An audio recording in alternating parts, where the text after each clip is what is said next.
की जो रैलियां हो रही थी उसके ऊपर कटाक्ष किया है कि उनकी रैलियां जब खत्म हो गई, जब उन्होंने घोषणाएं कर ली, कई जगहों पर शिलान्यास और उद्घाटन कार्यक्रम हो गए, उसके बाद निर्वाचन आयोग ने चुनाव की तारीखों का ऐलान किया है।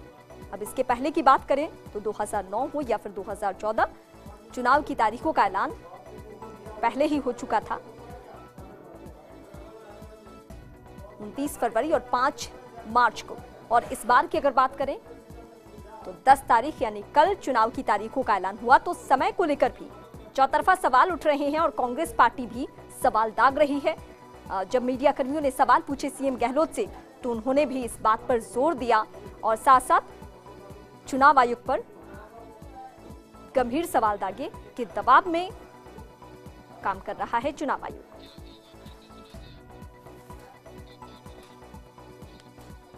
और एक बार फिर से सुनिए जरा सीएम गहलोत ने दरअसल कहा क्या। राजस्थान की बैठकें चलने प्रारंभ हो गई कल से ही और जल्दी फैसले हो जाएंगे। और राजस्थान में माहौल बहुत अच्छा है। राजस्थान में नहीं, पूरे देश में बहुत अच्छा माहौल है। जो मीडिया की तरफ से जिस रूप में सर्वे दिखाए जा रहे हैं, ये तमाम सर्वे गलत साबित होंगे। देश का मूड बदल चुका है, देश का मिजाज बदल चुका है। और जो मोदी जी ने 13 और 14 में जो भाषण दिए थे उसको कोई सुन ले तो कांग्रेस को तो कैंपेन करने की जरूरत नहीं पड़ेगी। इतना रात दिन का फर्क है। इसलिए मैंने कहा ये बॉलीवुड की एक्टर की तरह बात करते हैं जो चलने वाला नहीं है।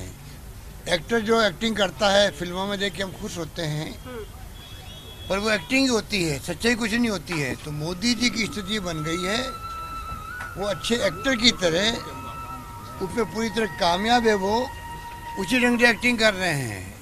उपलब्धि नहीं बता रहे देश को कि मेरी 5 साल की उपलब्धि क्या क्या थी। पिछले 14 महीने जो वादे किए थे ब्लैक मनी लाने के, रोजगार देने के, 15 लाख रुपए खाते में डालने के, महंगाई कम करने के, उसका क्या हुआ है। राहुल गांधी जी किसान की बात करते हैं, रोजगार की बात करते हैं, महंगाई की बात करते हैं, राफेल की बात करते हैं, कोई जवाब आ ही नहीं रहा है। तो मुद्दों से भटका करके वो राष्ट्रवाद की बात कर रहे हैं। हम लोग राष्ट्रवादी है ही नहीं। जो बीजेपी ज्वाइन करेगा वो राष्ट्रवादी बनेगा, बीजेपी ज्वाइन करेगा वो हिंदू बन जाएगा, बाकी सब लोग मुसलमान है देश के अंदर है। जो राजनीति इस प्रकार की करते हैं वो राजनीति चलने वाली है नहीं। लोगों ने देख लिया। अब आप देखेंगे अगले चुनाव के अंदर मोदी जी प्रधानमंत्री नहीं बनने वाले हैं अगली बार, ये आप निश्चित मान के चलें। मीडिया बहुत दबाव में है, मीडिया हाउसेज बहुत दबाव में है। सीबीआई के, इनकम टैक्स के और ईडी के छापे पड़ चुके हैं, छापे पड़ सकते हैं। पूरे भय के माहौल में वो लोग चल रहा, मीडिया पूरा दिखा रहा उन लोगों को और विज्ञापनों की भरमार है। अब कल से जब इलेक्शन डिक्लेयर हो गए हैं तो मीडिया को दबाव से बाहर आना पड़ेगा। अगर नहीं आया तो जनता का दबाव इतना पड़ेगा मीडिया पर कि मीडिया को मजबूर होकर के सच्चाई के साथ देना पड़ेगा। सर, चुनाव की तारीखों पे सवाल उठाए कई विपक्षी पार्टियों ने। रमजान के दौरान जो है तारीखें, तमाम काम जो मीडिया की तारीखें तय की गई, इलेक्शन कमीशन को दबाव में लिया गया।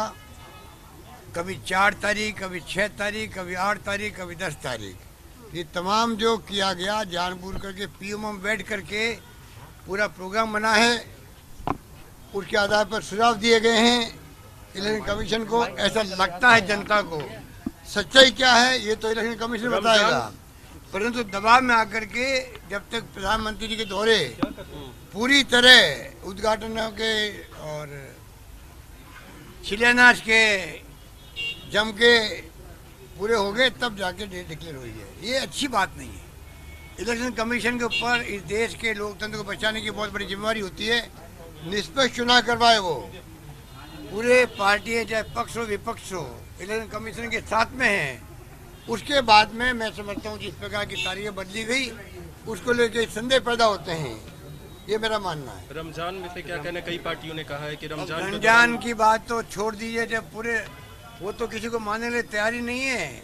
उनके लिए तो खाली राष्ट्रवाद है, उपलब्धि बताने के लिए कुछ नहीं है। तो राष्ट्रवाद के नाम पे ध्यान डाइवर्ट करके इश्यू बेस्ड राजनीति करनी नहीं है। और हमें राष्ट्रवाद की बात करके भावना भड़का के चुनाव जीतना, ये उनकी चाल है। राहुल गांधी इस चाल को चलने देगा नहीं। इस बार वो तय कर चुका है, किसान की बात हो उसकी बात जवाब दे प्रधानमंत्री। वो कह चुके रोजगार क्यों नहीं मिला लोगों को 2 करोड़ प्रतिवर्ष, उसका जवाब मोदी जी दे। महंगाई बढ़ती क्यों गई, उसका जवाब मोदी जी को देना चाहिए। और राफेल का मुद्दा पूरा देश देख रहा है कि 500 करोड़ का प्लेन 1600 करोड़ में कैसे खरीदने की बात हो गई। पीएमओ ने डिफेंस मिनिस्ट्री के साथ में पैरेलल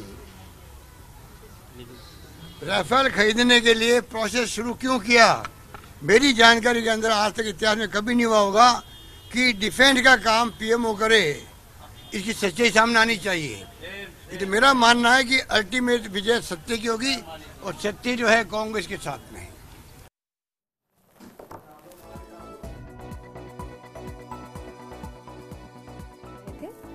जो कि मीडिया कर्मियों से बातचीत करते हुए देश के तमाम ज्वलंत मुद्दों पर फोकस कर रहे थे और पीएम मोदी पर एक के बाद एक आरोप, जिसमें उन्होंने हिंदू मुस्लिम कार्ड जो कि बीजेपी खेलती रहती है उस पर भी उन्होंने कटाक्ष किया और कहा कि जो बीजेपी ज्वाइन कर लेता है वो हिंदू है, बाकी देश के लोग मुस्लिम हैं। चुनाव आयोग पर भी सवाल दागे, सीधे सीधे कहा, साफ साफ लहजे में प्रेशर में काम कर रहा है निर्वाचन आयोग। इसके अलावा